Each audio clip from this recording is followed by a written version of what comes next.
Street dog का आतंक को रोकने के लिए जनपद में नसबंदी का अभियान किया गया तेज। आवारा कुत्तों के हमले को रोकने के लिए चलाया गया अभियान। जनपद के अलग अलग स्थान से उठाए गए आवारा कुत्ते। प्रतिदिन 50 आवारा कुत्तों की कराई जा रही है नसबंदी। एबीसी सेंटर में कराई जा रही है नसबंदी। नगर आयुक्त मुरादाबाद के द्वारा दी गई जानकारी। मुरादाबाद महानगर से तमाम ऐसी खबरें सामने आई कुत्तों के काटने की। तो नगर निगम द्वारा इन आवारा कुत्तों को लेकर क्या अभियान चलाया गया है? देखिए, नगर निगम मुरादाबाद के द्वारा स्ट्रीट डॉग के व्यवस्थित जो उनका बंध्याकरण है और उनके रखरखाव के संबंध में जो भी दिशा निर्देश माननीय उच्चतम न्यायालय और शासन से प्राप्त हुए थे, उसका अनुपालन कराने हेतु एनिमल बर्थ सेंटर हमारा जो है उसे पूरी क्षमता के साथ संचालित कर दिया गया है। और इस एनिमल बर्थ कंट्रोल सेंटर में रोजाना 50 से अधिक जो हमारे स्ट्रीट डॉग हैं उनका बंध्याकरण भी हो रहा है। जैसा कि आपको पता भी है कि जो माननीय उच्चतम न्यायालय की गाइडलाइंस है, बंध्याकरण के बाद उन स्ट्रीट डॉग को उन्हीं के इलाके में छोड़ना होता है, तो वो काम भी किया जा रहा है।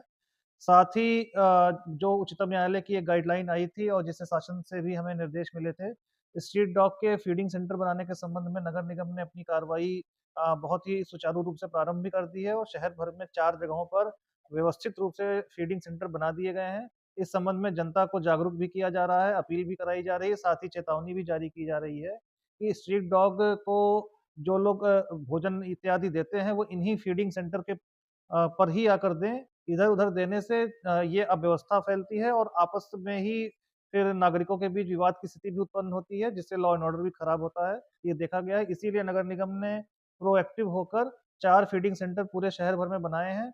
जहाँ से और सुझाव मिल रहे हैं, वहाँ पर भी हमारे बनाने की योजना चल रही है। हमारी यही अपील है कि नगर निगम की टीम को जहाँ पर भी कोई स्ट्रीट डॉग अगर किसी ऐसी हालत में दिखे, अगर लगता है कि वो काटने की हालत में है या किसी रेस्टलेस कंडीशन में है, तो लगातार सूचना दें।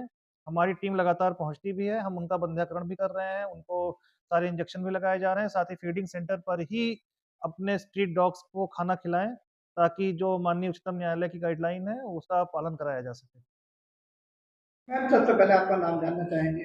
नमस्ते, मैं हूँ डॉक्टर खुशबू जायसवाल।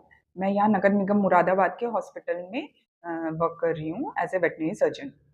मैम, मुरादाबाद से तमाम ऐसी वीडियो सामने आई जिसमें आवारा कुत्तों की चहलकदमी देखी और आवारा कुत्तों द्वारा लोगों पर हमले भी किए हैं। इसको लेकर नगर निगम द्वारा आपके द्वारा क्या अभियान चलाया जा रहा है?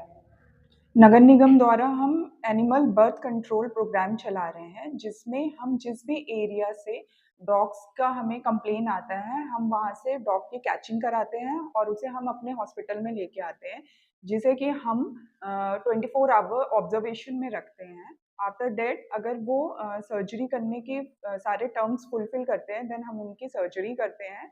उसके बाद हम उन्हें 3 डेज मेडिकेशन में रखते हैं। आफ्टर डेट हम सेम एरिया पे उसे लोकेट करवा के आते हैं। सर, कितने डॉग्स ऐसे हैं जो आपके यहाँ लाए जा रहे हैं और कितने डॉग्स आपके द्वारा सर्जरी की जा रही है? अभी तो हमारा टारगेट है हॉस्पिटल की कैपेसिटी के अकॉर्डिंग मिनिमम 50 डॉग्स, जो कि हम पर डे कैचिंग होती है हमारी 50 टू 55 डॉग्स की हम कैचिंग करवाते हैं। उसके बाद हम उनकी सर्जरी करवाते हैं। हम अगर बात करें सावधानी की, तो क्या कुछ सावधानी लोगों को इन स्ट्रीट डॉग से बरतनी चाहिए? क्या कुछ एडवाइस दें? सावधानी तो हमें बहुत ही चीज़ों से लेनी पड़ेगी। पहले तो हमें अवेयर होना पड़ेगा स्ट्रीट डॉग्स को लेके कि फर्स्ट जो रैबीज़ है, डिज़ीज़ है, ये बहुत बड़ा ज़ूनोटिक डिज़ीज़ है। इसके बारे में लोगों को अवेयरनेस होनी चाहिए। अगर हमें डॉग बाइट करता है, तो फर्स्ट ऑफ ऑल आप उसे क्लीन कीजिए और within 0 days it means 24 hours के अंदर ही आप जाके किसी भी गवर्नमेंट हॉस्पिटल से आप एंटी रैबीज़ के शॉट्स लीजिए और डॉक्टर से कंसल्ट कीजिए। और डॉग्स को आप टच कीजिए, उनके सलाइवा या बाइटिंग का कोई भी प्रोसेस हो रहा है, आप हैंड वॉश प्रॉपरली कीजिए, ये बहुत ज़रूरी है। Thank you.